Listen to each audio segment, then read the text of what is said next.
السلام علیکم عزیز طلبہ، امید ہے آپ سب خیریت سے ہوں گے۔ اردو برائے جماعت ششم، سبق نمبر 14، سبق کا نام گل صنوبر کی کہانی۔ اس سبق کو پڑھنے کے بعد آپ اس قابل ہو جائیں گے، لوک کہانی کے معنی و مفہوم سے آگاہ ہو جائیں گے، اور یہ معلوم ہو جائے گا کہ لوک کہانی کسی مخصوص خطے کے مذہبی، تہذیبی اور معاشرتی رویوں کی عکاس ہوتی ہے۔ آج کے سبق میں ہم کیا کیا سیکھیں گے؟ لوک کہانی کسے کہتے ہیں، سبق کا خلاصہ، مشقی سوالات کا حل، مفہوم واضح کریں، درست جواب کی نشاندہی، محاورات کا جملوں میں استعمال، متضاد الفاظ، واحد جمع، خلاصہ لکھیں، درست اور غلط، کالم ملانا، جملوں کی درستی، سرگرمی، کہانی نویسی۔ لوک کہانی کسے کہتے ہیں؟ کسی علاقے کی مخصوص تہذیبی اور معاشرتی کہانی جو سینہ بہ سینہ سفر کرتی ہوئی جدید دور میں تحریری صورت میں سامنے آئے، لوک کہانی کہلاتی ہے۔ یہ کہانی ہمارے پیارے صوبہ بلوچستان کی لوک کہانی ہے۔ سبق کا خلاصہ، یہ ایک لوک کہانی ہے جس کا تعلق پاکستان کے صوبہ بلوچستان سے ہے۔ اس میں موجود 4 کردار، گل، صنوبر، زہیرہ اور اس کا بیٹا۔ محسن پور کے وسیع میدان میں بلوچوں نے اپنی بستی بنا رکھی تھی۔ اس بستی میں شروع سے آخر تک جھونپڑیاں تھیں جن میں بہت سے بلوچ خاندان رہتے تھے۔ محسن پور کے آس پاس کے علاقوں میں طاعون کی وبا پھیلی ہوئی تھی۔ اس وبا نے سینکڑوں گھر اور بیسیوں محلے تباہ کر ڈالے تھے۔ جو لوگ زندہ تھے ان کے سروں پر ہر وقت موت کا سایہ منڈلاتا رہتا تھا۔ لیکن آخر ایک دن ایسا ہوا کہ موت بلوچوں کی جھونپڑیوں میں بھی پہنچ گئی۔ طاعون اتنی تیزی سے پھیلا کہ ساری بستی دیکھتے ہی دیکھتے موت کا شکار ہو گئی۔ بس ایک جھونپڑی ایسی تھی جس کے 2 ننھے مکین اللہ تعالیٰ نے اپنے حفظ و امان میں رکھے۔ ایک 12-13 برس کی بچی جس کا نام صنوبر تھا اور دوسرا اس کا چھوٹا بھائی گل۔ اس سناٹے کے عالم میں دونوں معصوم سہمے ہوئے بیٹھے تھے کہ گل نے حسرت بھری نظروں سے بہن کی طرف دیکھا اور اپنے پیٹ پر ہاتھ رکھ دیا۔ صنوبر سمجھ گئی کہ گل بھوکا ہے۔ اس نے اپنے چھوٹے بھائی کو سہارا دے کر اٹھایا اور اس کی انگلی پکڑ کر قریب کی بستی کی طرف چل پڑی۔ آخر دور ایک گھر سے دھواں نکلتا دکھائی دیا۔ چلتے چلتے وہ اس گھر تک پہنچے تو کیا دیکھا کہ دروازہ کھلا ہوا ہے، ایک خاتون مصہری پر بیٹھی ہوئی ہے اور آس پاس 3-4 بچے کھیل میں مگن ہیں۔ صنوبر آگے بڑھی، بیگم صاحبہ کو سلام کیا اور کہا، شکر ہے آپ کو اور آپ کے بچوں کو اللہ تعالیٰ نے اپنی حفاظت میں رکھا۔ ہم دونوں بہن بھائی ہیں۔ اپنی ساری بستی میں بس ہم دونوں زندہ بچے ہیں۔ میرا چھوٹا بھائی بہت بھوکا ہے۔ اگر آپ اس کے لیے کھانے کا انتظام کر دیں تو آپ کی بڑی عنایت ہوگی۔ خاتون نے صنوبر کی بات سنی تو اس نے کہا، لڑکی ہم تم دونوں کو کھانا بھی دیں گے اور کپڑے بھی، ہمارے یہاں آرام سے رہو اور گھر کا کچھ کام کاج کر دو۔ خاتون کی اس بات پر صنوبر کو بہت غصہ آیا۔ وہ سمجھی کہ یہ عورت ہم دونوں کو غلام بنا کر رکھنا چاہتی ہے۔ بڑی سختی سے خاتون سے مخاطب ہوئی اور کہنے لگی، بیگم صاحبہ آپ ہماری مجبوری سے فائدہ اٹھا کر ہمیں غلام بنانا چاہتی ہیں۔ آپ کو شاید یہ معلوم نہیں کہ ہم خوددار اور غیرت مند ماں باپ کی اولاد ہیں۔ یہ کہہ کر دونوں بہن بھائی پھر اس ویران جھونپڑی میں آ گئے۔ صنوبر نے گل کو تھپک تھپک کر سلا دیا۔ اس کی آنکھوں میں آنسو تھے۔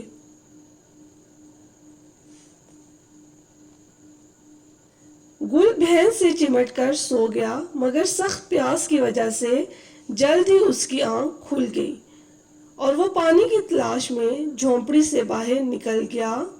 گھومتا پھرتا پھر اس حویلی کے پاس پہنچ گیا جہاں سے کچھ دیر پہلے وہ اور صنوبر واپس آئے تھے۔ بیگم کے نوکروں نے اسے دیکھا تو اندر لے گئے۔ بیگم کے دل میں صنوبر کی باتیں تیر کی طرح لگی تھیں۔ اس نے گل کو دیکھا تو انتقام کی آگ بھڑک اٹھی۔ دل میں سوچا کہ اس مغرور لڑکی کے بھائی کو زندگی بھر غلام نہ رکھا تو میرا نام زہیرہ نہیں۔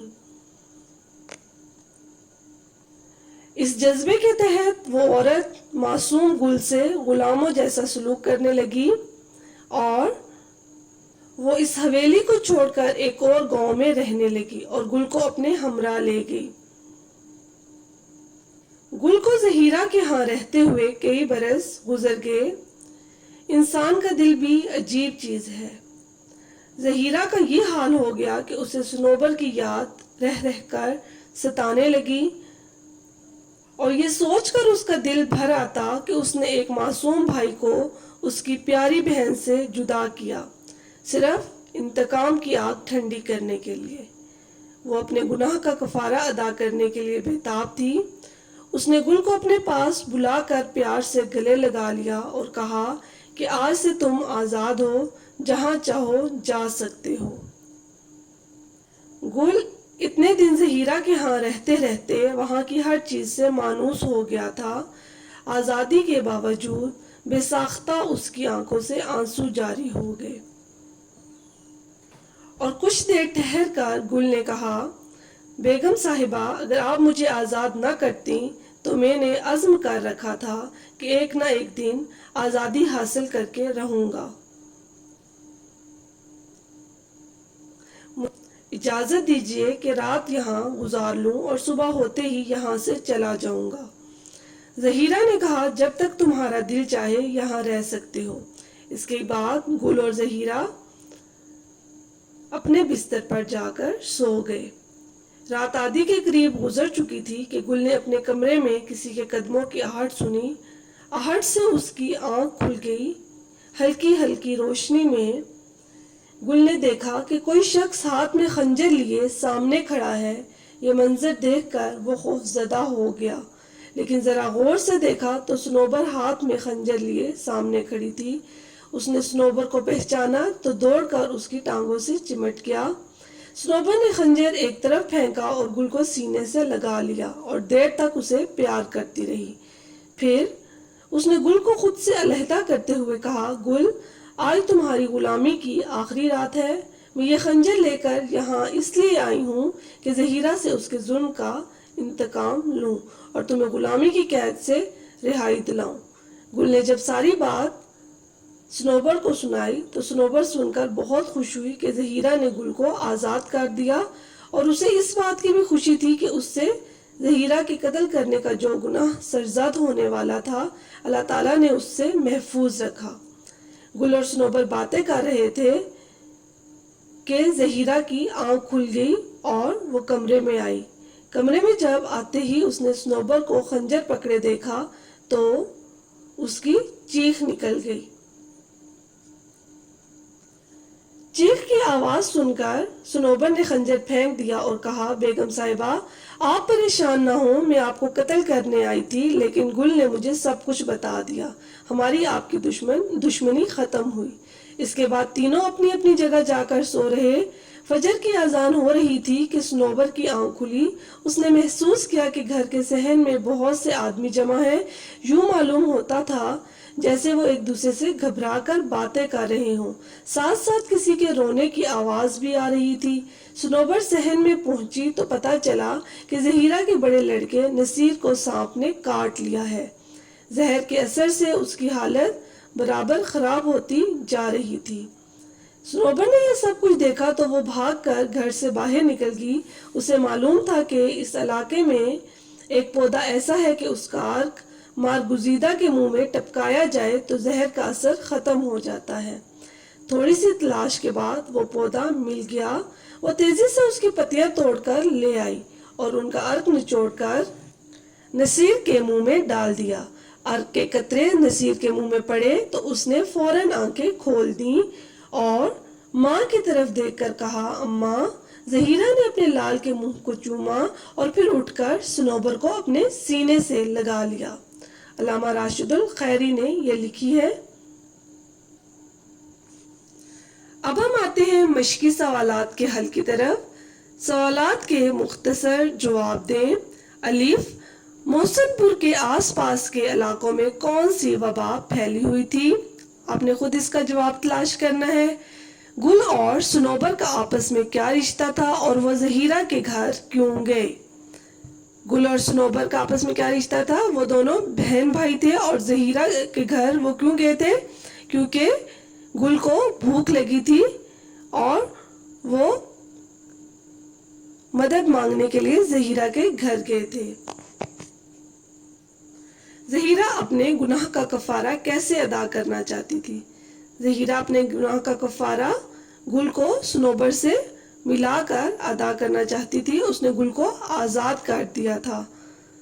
دال، سنوبر ہاتھ میں خنجر لے کر کس کو قتل کرنے آئی تھی؟ سنوبر ہاتھ میں خنجر لے کر زہیرہ کو قتل کرنے آئی تھی. ہے، نصیر کون تھا اور اس کی حالت کیوں خراب ہوتی جا رہی تھی؟ نصیر زہیرہ کا بڑا بیٹا تھا اور اس کو سانپ نے ڈس لیا تھا جس کی وجہ سے اس کی حالت خراب ہوتی جا رہی تھی. واو، اس کہانی میں کس قوم کی خودداری اور غیرت بیان کی گئی ہے؟ اس قوم میں بلوچ خاندان کی خودداری اور غیرت بیان کی گئی ہے. سوال نمبر 2، مفہوم واضح کریں. ہو کا عالم سناٹا. آدم زاد، آدم کی اولاد. آدمی، بے گور و کفن، بغیر کفن دفن کے. خوف زدہ، خوف کا مارا ہوا. مارگزیدہ، سانپ کا ڈسا ہوا. سوال نمبر 3 کچھ اس طرح ہے. زہیرہ کے بیٹے نصیر کی جان کس نے اور کس طرح بچائی؟ تفصیل سے بیان کریں. تو اس کا جواب سبق کے آخر میں دیا گیا ہے. آپ اس کا جواب تلاش کریں اور اپنی کاپیوں پر لکھیں. سوال نمبر 4 کچھ اس طرح ہے. درست جواب کی نشاندہی ٹک سے کریں. الف، محسن پور کے وسیع میدان میں کس نے اپنی بستی بنا رکھی تھی؟ پٹھانوں نے، بلوچوں نے، پنجابیوں نے یا سندھیوں نے؟ ب، محسن پور کے آس پاس کے علاقوں میں کون سی وبا پھیلی ہوئی تھی؟ ہیضے کی، ملیریا کی، طاعون کی یا چیچک کی؟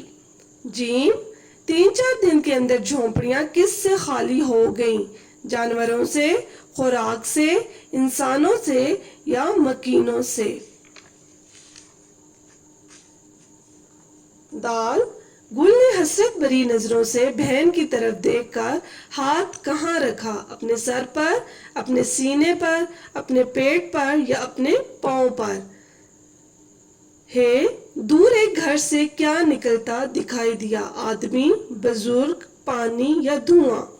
پیارے طلبہ، یہاں ہر سوال کے 4 ممکنہ جوابات آپ کو دیے گئے ہیں جن میں سے ایک جواب درست ہے. درست جواب کی نشاندہی کریں. یہ سوال آپ سبق کی بلند خوانی کے بعد بآسانی حل کر لیں گے.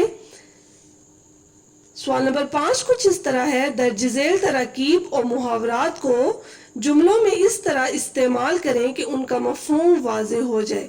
تو محاورہ آپ کو پتہ ہے 2 یا 2 سے زیادہ الفاظ کا مجموعہ جو اپنے غیر حقیقی معنوں میں استعمال ہوتا ہے، ہم اسے محاورہ کہتے ہیں. تو یہاں پر آپ کو چند محاورات دیے گئے ہیں جن کو آپ نے جملوں میں استعمال کرنا ہے. میں ان محاورات کا آپ کو مفہوم بتا دیتی ہوں. سایہ منڈلانا، خوف ہونا، ہو کا عالم ہونا، سناٹا خاموشی، تان لگانا گیت گانا،